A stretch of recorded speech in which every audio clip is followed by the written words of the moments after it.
Tirania de Aço capítulo 250. Mais reformas constitucionais. Um novo dia havia chegado e, com ele, Berengário se viu atirado de cabeça no trabalho aprovando suas reformas. A primeira ordem de negócios foi reformular sua constituição para que pudesse ser aplicada a todo o ducado. Como duque da Áustria que acabara de sufocar a rebelião de seus súditos mais desleais há pouco tempo, Berengário estava em uma posição única para reformar seu território. Como tal, ele estava atualmente no processo de corrigir alguns dos erros de sua constituição que ele havia estabelecido anteriormente. Por exemplo, ele estava se afastando da Câmara dos Comuns e da Câmara dos Lordes para implementar uma legislação bicameral mais simplificada, parcialmente baseada nos primeiros dias da Constituição dos Estados Unidos de sua vida passada. A Câmara dos Representantes foi estabelecida como a Câmara abaixo de sua legislatura bicameral. Esses representantes seriam votados por aquelas pessoas que reunissem as qualificações para votar, como homens alemães de caráter íntegro e intelecto comprovado. O segundo departamento de sua legislatura foi o Senado, que foi votado pelos legislativos do condado. Muito parecido com a América, a Câmara dos Representantes seria determinada pela população total, enquanto o Senado teria 2 indivíduos por estado ou, neste caso, condado como senadores. Esses deputados e senadores tinham um prazo de mandato de 4 anos. Se considerado incompetente, corrupto, ou qualquer outro número de acusações poderia ser removido pelo executivo e substituído por uma pessoa de sua escolha até a próxima eleição. A Câmara e o Senado funcionavam de maneira semelhante à dos Estados Unidos, mas funcionavam de maneira mais simplificada. Eles primeiro apresentariam um projeto de lei, que seria enviado ao Senado para aposentadoria ou aceitação quando aprovado por maioria de votos. A partir daí, seria entregue ao Duque, onde ele poderia assiná-lo em lei, revisá-lo de acordo com seus desejos e depois enviá-lo de volta ao Senado para aprovação mais uma vez, ou vetá-lo. Ao contrário da Constituição americana, não houve anulação do veto do Duque, embora o projeto ainda pudesse ser reintroduzido através do processo legislativo. No entanto, um veto era geralmente considerado uma posição firme pelo Duque de que ele não desejava tal lei. A chamada Câmara dos Lordes seria reaproveitada como conselho do Duque, que atuava essencialmente como um gabinete. Sua responsabilidade seria ajudar a liderar as reformas de Berengário enquanto servia sob seu comando. O conselho do Duque poderia ser nomeado e demitido a qualquer momento de acordo com a determinação do Duque reinante. Parte das responsabilidades do Conselho do Duque era selecionar um sucessor para o Duque no caso de o Duque falecer sem nomear um sucessor.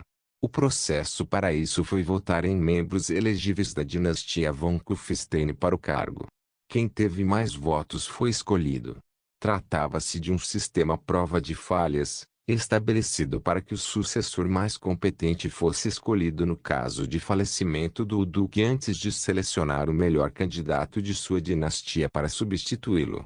O Conselho do Duque só escolheria o sucessor em circunstâncias muito limitadas.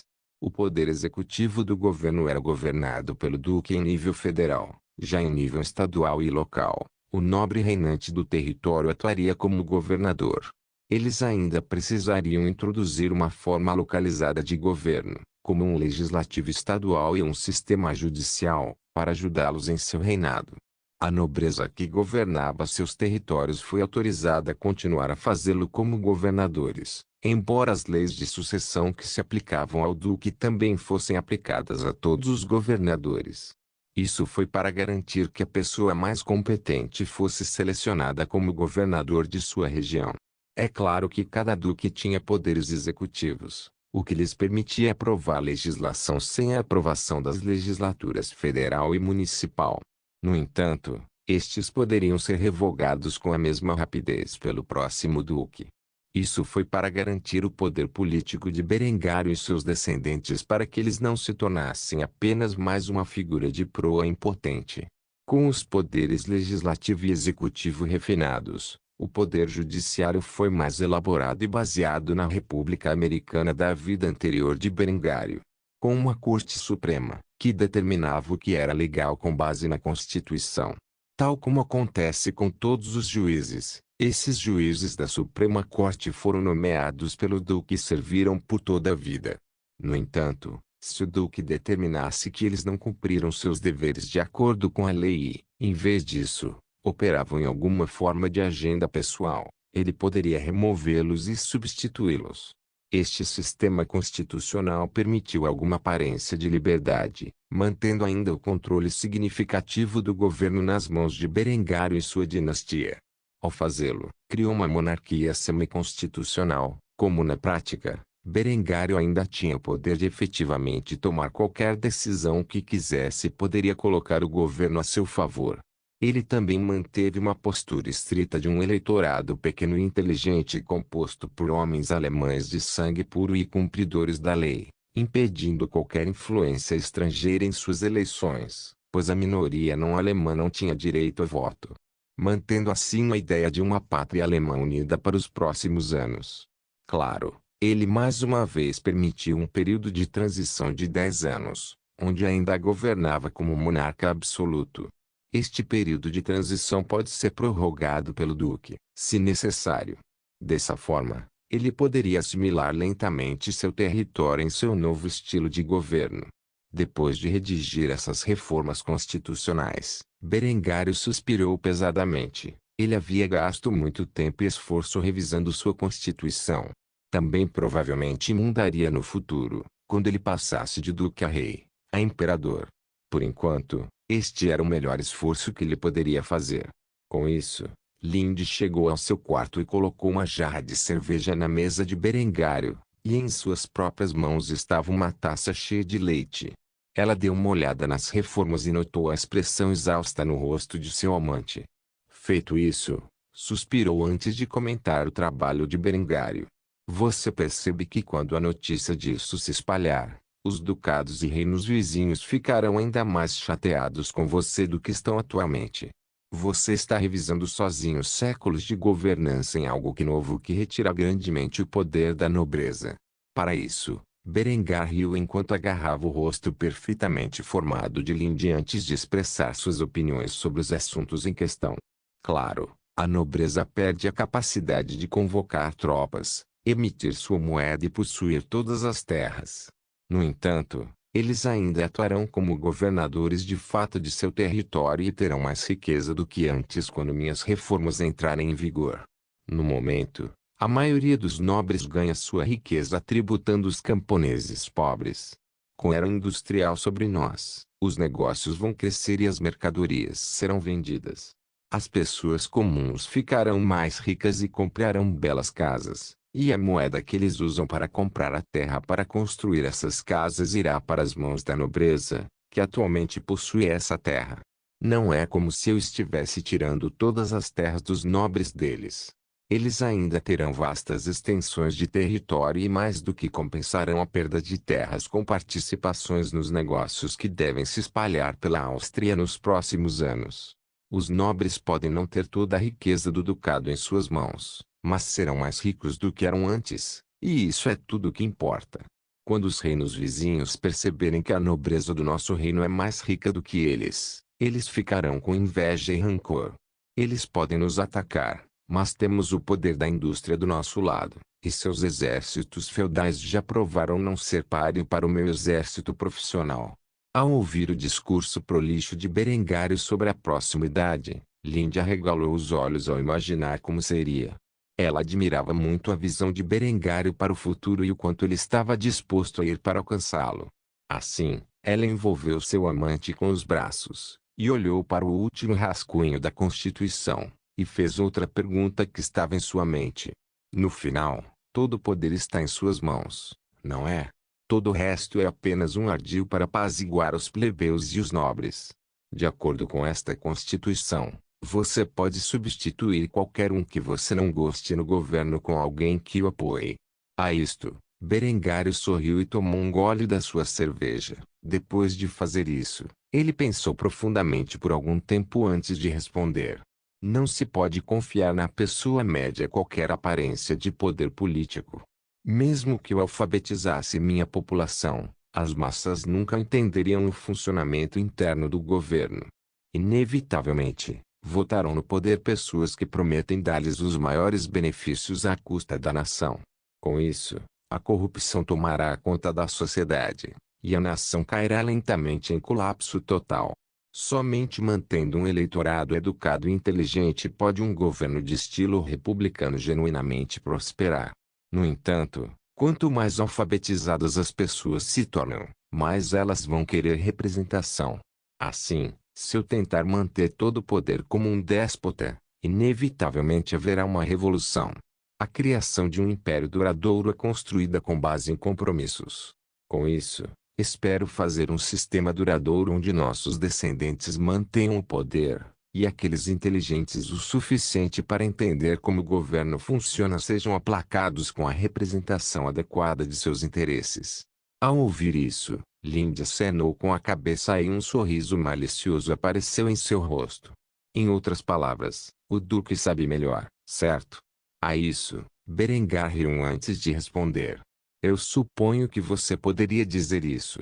Assim, com isso, foi redigida a Constituição do Ducado da Áustria, em um sistema que lembrava um pouco uma república limitada, mas ainda dando um controle significativo à nobreza e ao duque.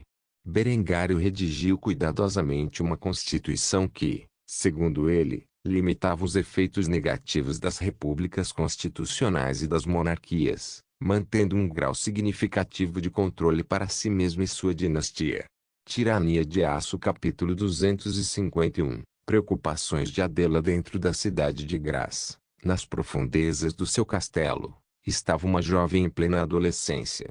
Essa garota era Adela von Graz, a noiva do infame duque Berengar von Kufstein. Enquanto Berengário começava a introduzir uma série de reformas legais que chocariam o mundo europeu, sua noiva lia uma carta escrita para ela por seu rival apaixonado. Este rival era ninguém menos que Lindy von Habsburg. Com a chegada da princesa Honoria, Lindy sentiu uma ameaça significativa à sua posição e achou necessário informar Adela sobre a situação, já que Berengário havia propositadamente esquecido de mencionar o aparecimento de um novo rival em potencial. Esta carta não continha abertamente o segredo de que Lindy suspeitava que esta jovem do leste fosse a princesa perdida do Oriente. Em vez disso, apenas apresentou como uma jovem donzela mentindo sobre sua identidade e tentando se aproximar de Berengário. No entanto, enquanto Adela lia o conteúdo, sua expressão começou a afundar. Ela estava bem ciente da relação entre Berengar e Lindy neste momento, afinal, era do conhecimento geral. Ela até aceitara a ideia de Berengário tomar um amante e se convencera de que os grandes homens eram capazes de fazer tal coisa. No entanto, a notícia de uma beldade estrangeira do leste que estava potencialmente mentindo sobre sua identidade enquanto tentava capturar a atenção de Berengário era algo que Adela não tomou de ânimo leve. A julgar pelo conteúdo da carta, Adela percebeu que havia mais na história. Se Lindy estava preocupada com essa nova chegada a ponto de escrever uma carta para Adela, era uma situação bastante séria. Adela deitou-se na cama enquanto lia o conteúdo da carta com uma cara de beicinho. Ela imediatamente expressou seu descontentamento com a situação. Berengar, seu idiota. Adela tinha um raciocínio rápido e instantaneamente olhou mais de perto a carta. Talvez algo que ela não tenha percebido explicasse melhor a preocupação de Lindy. Depois de estudar a carta, Adela descobriu que estava escrita em código. Se ela pudesse escrever a primeira letra de cada terceira palavra, formava uma expressão própria. Ela rapidamente começou a decifrar o conteúdo e, depois de anotá-lo em um pedaço de papel separado, duas palavras se destacaram como um polegar dolorido. Princesa Honória Adela não estava muito familiarizada com a corte real do Império Bizantino e, como tal, desconhecia totalmente quem era a Princesa Honoria. Ainda assim, o fato de essa jovem donzela do leste ter o título de princesa só podia significar uma coisa. A posição de Adela como esposa principal estava sendo ameaçada. Afinal, se Berengário fosse acrescentar uma princesa à sua coleção de belas moças, então de fato fazia sentido para ele se casar com ela, especialmente se ela viesse de um reino poderoso. Com esta notícia, a jovem começou a mordiscar os polegares de ansiedade. Após cuidadosa consideração, ela percebeu que seu 14º aniversário estava chegando, e ela teria que ter uma conversa com Berengário sobre isso quando ele finalmente chegasse. Como tal, escreveu uma carta a Lindy agradecendo-lhe por a informar sobre estes assuntos e solicitando a sua presença no dia do seu aniversário para que os dois pudessem confrontar Berengário sobre esta questão juntos. Depois de escrever a carta, Adela ouviu uma batida na porta. Como tal, ela rapidamente caminhou até a porta e abriu, revelando a figura voluptuosa de sua irmã mais velha Ava, que agora tinha uma expressão preocupante no rosto. Desde a reconquista da Áustria por Berengário, o marido de Ava, Wolfgang, foi deposto como conde de Salzburgo e substituído por seu irmão mais novo a mando de Berengário. Apesar das desculpas dela e de seu marido por suas ações enquanto Berengar permaneceu em Graz, o homem cumpriu sua ameaça. Ele removeu completamente Wolfgang de qualquer posição de autoridade. Ele o fez enquanto Conrad ainda estava vivo, e ele era o regente da Áustria.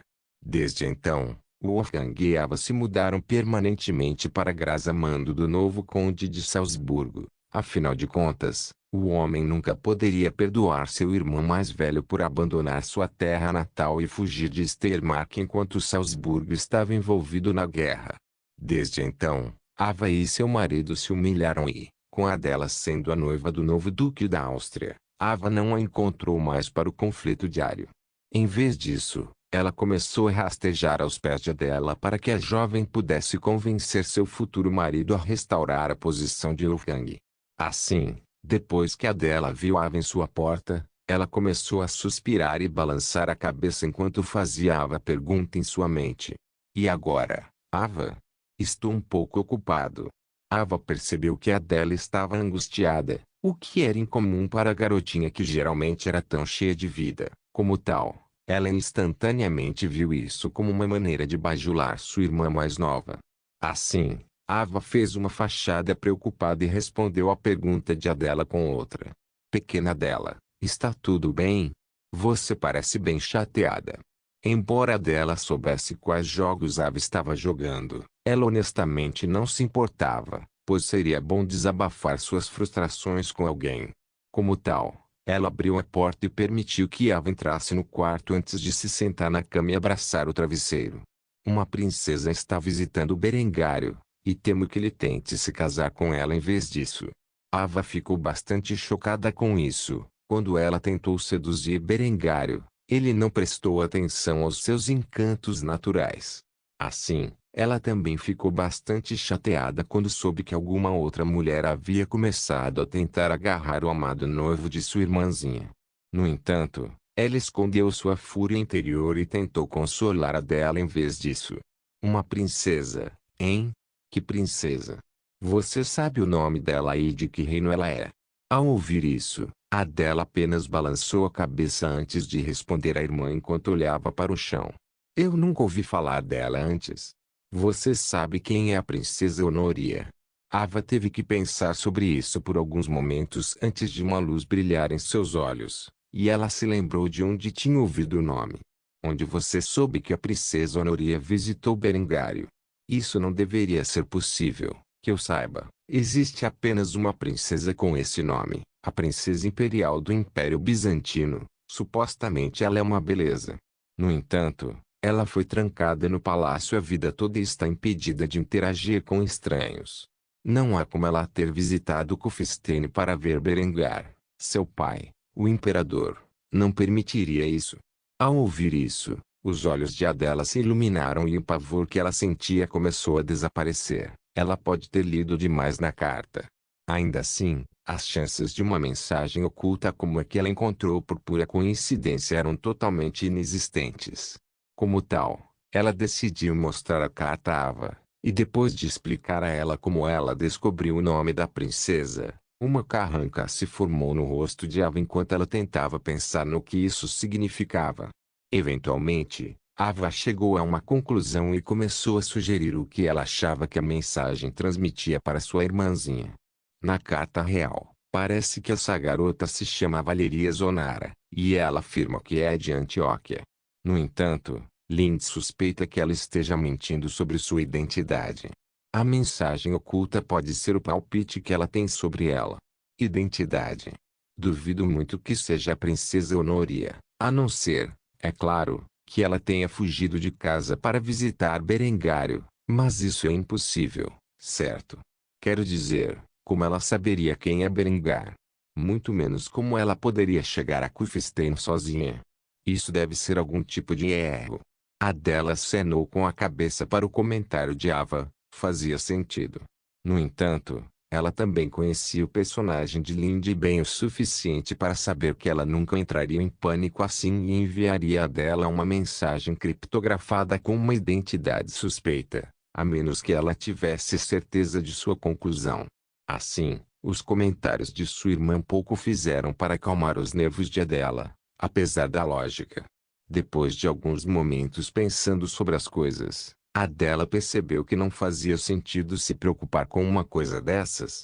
Ela teria que confrontar Berengário quando ele chegasse em seu aniversário. Não estava longe, e ela podia esperar pacientemente por uma resposta até então. Vendo Adela se animar, Ava começou a fazer a pergunta que realmente estava em sua mente. Agora que você está de bom humor, você pode pedir ao seu noivo para restaurar a posição de Lufang para mim. Ao ouvir isso, Adela apenas revirou os olhos e começou a empurrar Ava para fora do quarto. Saia do meu quarto, Ava. Apesar dos protestos de Ava, ela finalmente se viu do outro lado da porta fazendo beicinho. Esta era a 13ª vez que ela perguntava a Adela hoje e, como de costume, ela foi rejeitada. Ela teria que encontrar outra maneira de convencer a garota a conversar com seu noivo sobre o assunto em questão. Tirania de Aço capítulo 252. Berengário e Honoria. Enquanto Berengário estava no meio de seu habitual trabalho de escritório, Honoria esperava pacientemente do lado de fora de seu escritório. Embora tivesse permissão para se mover livremente dentro da cidade de Kufstein, ela ficou principalmente dentro do castelo, esperando os momentos oportunos para se aproximar do homem que havia despertado seu interesse. Porque Berengar era constantemente vigiado pelo olhar atento de Lindy, Honoria teve poucas oportunidades de conhecer Berengário muito bem. Berengário não respondera bem às suas investidas até então. Pelo menos não tão bem quanto ela esperava. Ela estava começando a duvidar de seu charme, afinal, Berengário já tinha Lindy, uma mulher tão bela que foi apelidada de uma das 3 beldades celestiais da Áustria. Inclusive Honoria tinha começado a duvidar de seus encantos em relação ao amante de Berengário. No entanto, ela não se intimidou. Enquanto ela estava em Kufstein, ela queria descobrir mais sobre Berengário e determinar se ele estava ou não apto para ser seu homem. Assim, ela estava esperando do lado de fora da porta do escritório, para que pudesse convenientemente encontrá-lo, dando-lhe uma desculpa para convidá-lo para almoçar. Depois de várias horas de espera ao redor do castelo, Berengário finalmente recuou de sua reclusão. Quando fez, Honoria imediatamente começou a passar e tentou esbarrar nele casualmente. No entanto, ela de alguma forma acabou tropeçando no ar e caiu no chão. Por sorte, enquanto ela estava caindo, Berengar reagiu e agarrou-a, firmando a jovem princesa em seus pés ao fazê-lo. Berengar olhou preocupado para a pupila verde-menta de Honoria enquanto fazia a pergunta em sua mente. Você está bem?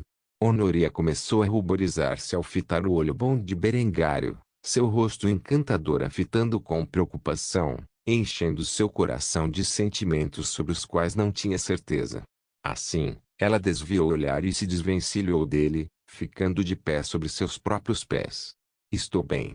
Vendo-a envergonhada, Berengário riu e acenou com a cabeça enquanto expressava seus pensamentos. Bom. Isso é bom. Depois de dizer isto, Berengário começou a partir. Já era hora do almoço, e todos os dias encontrava-se com a Lindy a esta hora para partilhar uma refeição. Era o que você poderia chamar de seu encontro diário. No entanto, no momento em que ele começou a se afastar, Honoria começou a entrar em pânico e rapidamente agarrou sua manga bufante, parando em seu caminho. Depois de fazer isso, Berengário olhou para trás para ver o que estava obstruindo sua jornada para ver as bochechas de Honoria coradas o mais vermelho possível, seus olhos fixos no chão à sua frente enquanto ela o fazia. Ela estava segurando seu peito com a mão livre e parecia ter dificuldade em pronunciar as palavras. Depois de alguns momentos de Berengar olhando para ela, Honoria finalmente conseguiu reunir coragem em seu coração e rapidamente expressou seus pensamentos. Você vai almoçar comigo? Berengário pensou nisso por alguns momentos antes de dar de ombros e concordar com o pedido dela. Claro, por que não? Ele almoçava com Lindy todos os dias. Ela não ficaria muito chateada se ele perdesse um dia. Ficaria. Ao ouvir isso, os olhos de Honoria se iluminaram em resposta. Cheios de excitação, ela rapidamente agarrou as mãos de Berengário, seu coração palpitando ao fazê-lo. Você quer dizer isso? Com isso, Berengário ficou levemente surpreso. No entanto, ele não revelou isso em seu rosto bonito e, em vez disso, deu um tapinha na cabeça da garota e acenou com a cabeça antes de responder. É claro. Honoria quase desmaiou de emoção ao ouvir isso. No entanto, ela rapidamente se controlou e explicou a data que havia planejado na noite anterior. Ela ficou acordada até tarde pensando nisso. Achei que poderíamos ir a uma das lanchonetes de Kufstein. Nunca experimentei essa comida antes e senti que seria emocionante. A isso, Berengário assentiu com a cabeça. Era bom comer um sanduíche de vez em quando, afinal, ele jantou exclusivamente com cozinha alemã de alta qualidade enquanto morava no castelo. Como tal, ele respondeu positivamente à ideia dela. Uma excelente ideia. Eu conheço exatamente o lugar. Se você me seguir, eu ficaria mais do que feliz em acompanhá-lo. Com isso, Berengário ofereceu seu braço, onde Honoria rapidamente o agarrou com um sorriso feliz no rosto. Depois, Berengário a conduziu para fora do castelo e para a cidade abaixo. É claro que, no caminho, ele pegou uma escolta de seus guardas que os seguia de perto, observando com olhos cuidadosos qualquer atentado contra a vida de seu soberano. Depois de entrar na cidade, Berengar conduziu Honoria pelas ruas até chegarem à velha lanchonete para a qual Berengar já havia levado a dela durante o primeiro encontro.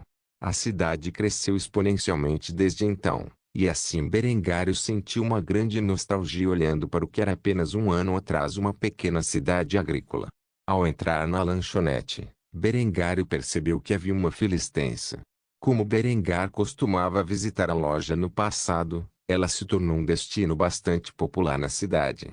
Os proprietários até compraram os prédios próximos e reconstruíram a loja em um destino muito maior e mais delicado, que empregava mais de uma dúzia de funcionários.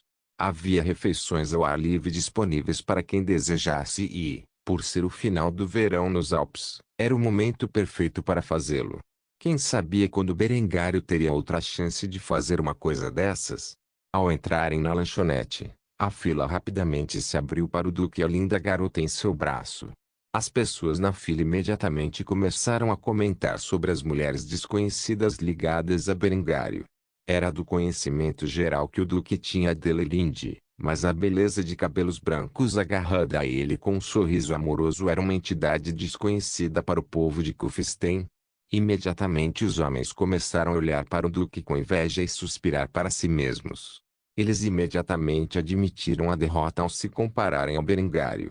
Helga ficou bastante surpresa ao ver Berengário chegar, pois fazia tempo que não ia à sua loja. Não é que Berengário não o desejasse, é simplesmente uma questão de não ter tempo. Se Honoria não o tivesse procurado para um encontro, provavelmente não teria vindo a este lugar tão cedo. Como tal, a mulher tinha um sorriso agradável no rosto ao cumprimentar o homem que há pouco tempo era filho de um barão. Sua graça. É bom ver que você está indo bem. Já faz algum tempo. Quem é essa linda donzela tão carinhosamente ligada ao seu braço? Ao ouvir isso, Honoria pôde ver os olhares dos que a rodeavam estreitando-se de curiosidade, pois também se perguntavam que tipo de garota Berengário teria escolhido agora. O rosto pálido da jovem instantaneamente começou a corar quando ele ouviu a mulher adulta falar. Em resposta a isso, Berengário sorriu ao apresentar Honoria pelo pseudônimo que ela lhe dera. Esta é Lady Valeria. Ela é do Império Bizantino e está aqui em Kufstein para o comércio. Estou simplesmente oferecendo-lhe algumas das iguarias locais.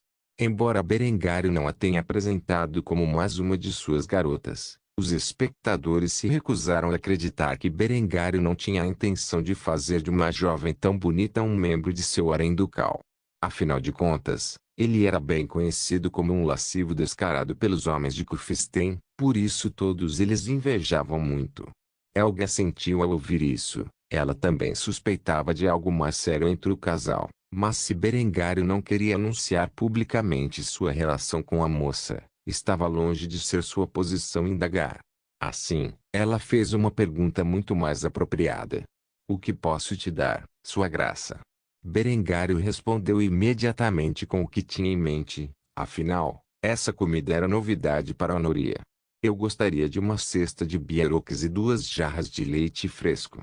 Ao ouvir isso, Helga acenou com a cabeça e respondeu com um sorriso chegando. Depois de fazer isso, Berengário tirou alguns pfennigs de prata de sua bolsa de moedas e os entregou à mulher, onde ela imediatamente começou a recusar. Sua graça, você não tem que pagar. Seria rude da minha parte pedir isso a você. No entanto, Berengário apenas riu da resposta da mulher e brincou com isso. Como você se mantém no negócio? A isso, a mulher madura corou, e Berengário forçou as moedas em suas mãos.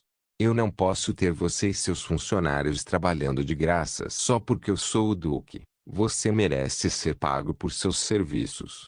Com isso, ele se afastou com Honoria ao seu lado, onde se sentaram na área de jantar externa enquanto esperavam pela comida. Não se esqueça de deixar o link e de se inscrever no canal. Caso queira contribuir de alguma forma com o canal, entre em contato comigo pelo Instagram do canal. O link do Instagram do canal estará na descrição do vídeo.